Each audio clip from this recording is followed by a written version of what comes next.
So what is Polymath? That's probably the question all of you are wondering. Some may know already.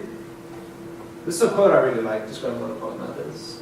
A human being should be able to change a diaper, plan an invasion, butcher a hog, con a ship, design a building, write a sonnet, balance accounts, build a wall, set a bone, comfort the dying, take orders, give orders, cooperate, act alone, solve equations, analyze a new problem, pitch manure, program a computer, cook a tasty meal, fight efficiently, die gallantly. Specialization is for insects. So that quote is a bit brash, perhaps. But it sort of summarizes the spirit of what I'm going to get into. And this is a more formal definition. A person of wide-ranging knowledge, and he draws on this diverse areas of knowledge to solve complex problems. The person in this picture is Albert Magnus, and he was the teacher of a famous medieval philosopher, the Thomas Aquinas? Probably Aquinas. Really, Thomas? Yeah. I'm just asking if that was his first name. Thomas? Yeah. Thomas Aquinas. And he was the last person in Western history to receive the distinction DU, which stands for Doctor Universalis. That's Doctor of Everything. Yeah, he was the last person to do it. Soon around the 1400s, I think. Maybe a bit wrong. What did you say his name is? Robert Magnus. Albert Magnus. So if you type in DU, Doctor Universalis, he comes up. So I want to jump into a few examples of polymaths in the past. So for me, the OG polymath, the original polymath, was Aristotle. And he created logic, or at least the first form of logic. He came up with this idea of the golden mean, which is simply between two vices, and between two vices simply exists one virtue. So a simple example, I use this one all the time, is between cowardice and rashness or recklessness, and somewhere in the middle is bravery, right? He did a lot of work in physics, biology, political rhetoric, getting people to agree with you, getting people to actually listen to what you're saying. Catharsis, which was, he basically studied and thought it was very important for people in Greece to go see tragedies, and bad things happen to other people, although it wasn't actually bad things happening, because it was it's a play. And somehow that helped them, it helped them deal with their own emotional problems, and maybe that's why we still enjoy drama, stuff like that today. He also did a lot of things on the soul and memory, ethics, which is very important, and Sean knows a lot about ethics. Right. Second, this is the second stage of the polymath, because there was the medieval age, and then you had the Albert Magnus, but when the concept really came back was the concept of the Renaissance man. And probably the most famous Renaissance man, I probably don't have to give him an introduction, Leonardo da Vinci, did all sorts of things from, like corkscrew type helicopter designs to like painting smiling women, stuff like that. So yeah, I won't dwell on it too much. The more you look throughout history, there was sort of a spike in the Renaissance of people using polymath in terms like Renaissance man, but then that started to drop. And the last person to be this is argued to be the last polymath, there's a bit of controversy on it. The last person was Thomas Young. And he, if any of you have studied physics, he's created the Young modulus, which is very important materials. He did the double slit experiment, which proved the wave nature of light. And he also translated Egyptian hieroglyphics, and just did lots of crazy things like that. And he was a doctor. So he published all the work he did in physics and hieroglyphics, and I think a few other things, botany, meteorology, and stuff like that. He actually published under pseudonyms, because if people saw he was doing all this stuff, they wouldn't get treated by him because like he doesn't have time to be a good doctor. So why? Alright, polymath? Yeah. Alright, cool. You see this one? Sorry? I think he might be. So why is this polymath a dying breed? Why did they go away all of a sudden? Why can't they exist anymore? Well, let me demonstrate with a simple example some of you may have seen before. So imagine this circle, there's all of human knowledge, right? This is what we don't know, this is what we do know. Now, this is your elementary education. You're doing arts and crafts, you're doing a little bit of arithmetic, you're doing some grammar. It's pretty general, pretty broad. And you do high school and college education. So lots of general stuff and a little bit of specialization in college. And some of you might go on to do a master's degree. You're getting, starting to read research papers, getting really into what it is you're doing. And then, after lots of really hard work, you start to get to the edge of human knowledge. Zoom in here a bit. And if you work really hard, and I mean years, really, really hard, you get a PhD. You're broken into new knowledge. That's what a PhD is. You discovered something new. Now, this PhD to you may seem like a lot. It might seem like a huge achievement for years and years, but if you take a step back, really, it took you years and years just to do something, from a wider perspective, quite small. And this is what I mean by this is why we can't have Polymath anymore. It took so many years. It took your whole education and 6 years of a PhD to get there. How are you going to learn all of this, right? So if you try to fit all of that in your head, like mine's going to blow, right? I love this shit. So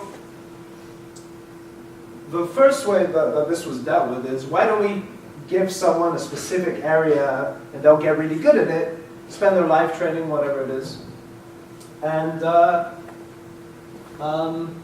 therefore then we can put everyone's efforts together and come up with stuff. And it means your head doesn't explode. And it was great for manufacture, and it coincided with the Industrial Revolution, and it changed the world as we know it forever. So it was a good thing.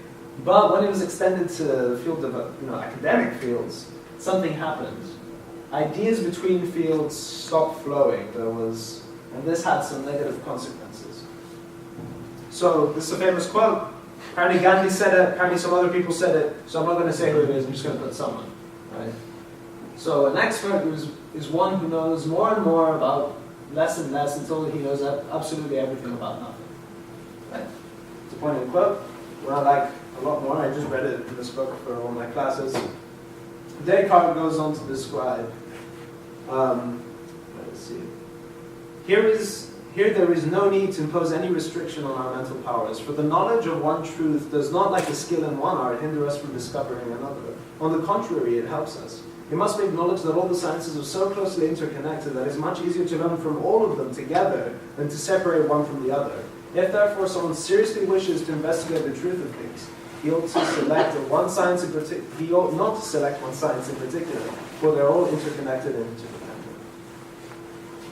So yeah, how do we remedy this? On one side, well, specialization is very good, it's very time efficient, you get good at one thing, combine efforts together, but something's lost on the other side. You can't fit all the knowledge into your head, which is a problem, but at the same time, if you specialize, you start missing things.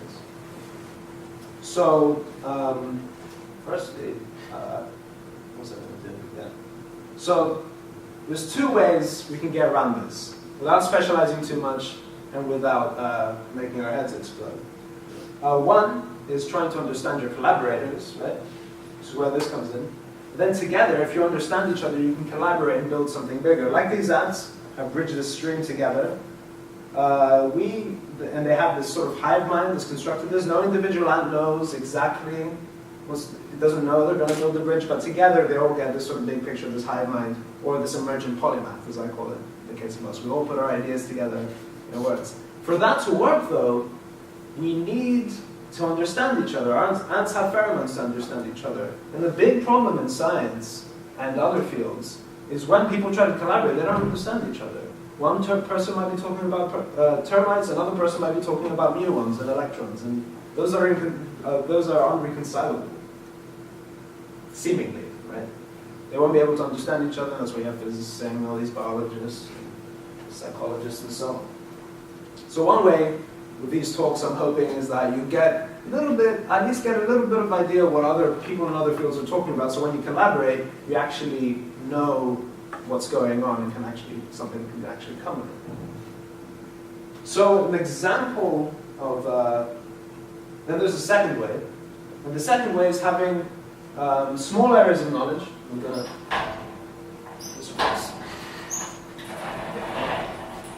right? So remember our sort of sphere of knowledge board, right? So we had our general education, and you have your master's degree, and then you get towards your PhD. And what could help you make a breakthrough, maybe make it even bigger, is not necessarily that you know everything, right? Maybe you have certain pockets of knowledge in other areas that seem unconnected. But if you get good enough, you can start connecting them. Eventually, this can help you break through. And this seems really abstract now, but I'm going to give an example, and then Sean and Barry are going to give examples to make this more clear. All right. Right. So my example revolves around this biophysicist, or at least he was just a biologist who did physics in his spare time for fun because he liked it.